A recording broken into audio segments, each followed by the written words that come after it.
Jakarta sudah mengambil keputusan yang fatal. Ya, tapi kemudian ada kebutuhan gelondongan untuk mengatasi banjir, ya tentu kita harus dorong karena kebutuhan rakyat. Nah, kemarin itu ada keputusan di Komisi D ini.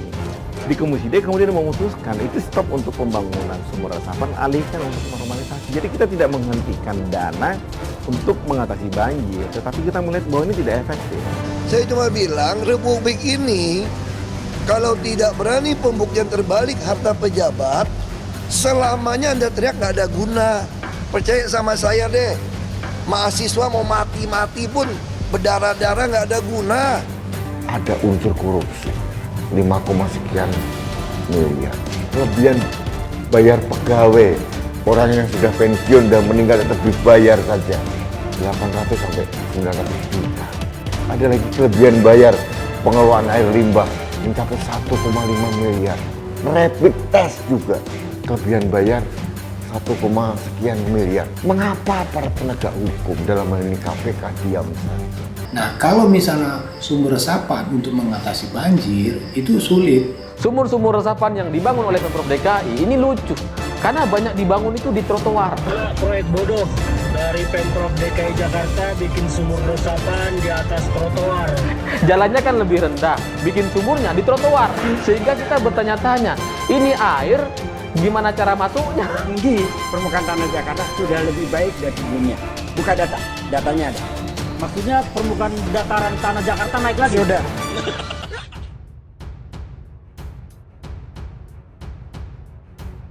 Kecele pras kecewa anggaran sumur resapan ternyata tetap ada di APBD 2022. Prasetyo di Marsudi Kecele, pasalnya anggaran sumur resapan untuk tahun 2022 yang pernah dihapus di rapat Badan Anggaran Banggar ternyata tetap muncul dalam RAPBD tahun 2022. Hal itu diketahui setelah muncul koreksi dari Kemendagri beberapa waktu lalu. Dia mengungkap pada rapat Banggar untuk melihat hasil evaluasi Kemendagri pada Rabu lalu.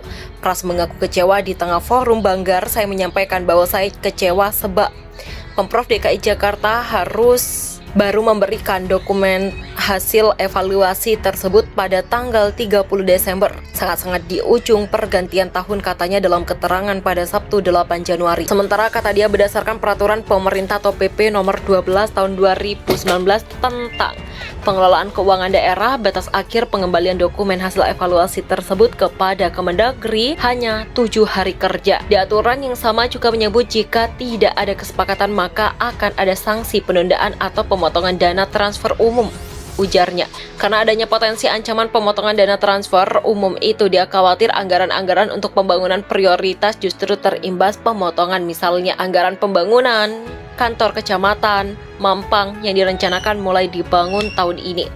Bagaimana jika pada nyatanya ada anggaran yang tak kalah darurat mendesaknya seperti pembangunan kantor kecamatan Mampang sebagai ujung tombak pelayanan warga terimbas koreksi dan tak dapat dilaksanakan, ungkapnya. Karena mepetnya waktu penyerahan hasil evaluasi dari Kemendagri, DPRD seolah tak berdaya untuk kembali mengoreksi hasil evaluasi dari Kemendagri itu. Salah satunya adalah lolosnya anggaran pembangunan sumur resapan yang pernah dia hapus. Kata dia, kita di DPRD sebagai pemilik fungsi budgeting harus diam karena tidak cukupnya waktu pembahasan. Ketika anggaran kegiatan sumur resapan misalnya ternyata lolos dari koreksi dan tetap dapat dilaksanakan pengerjaannya di tahun 2022, katanya.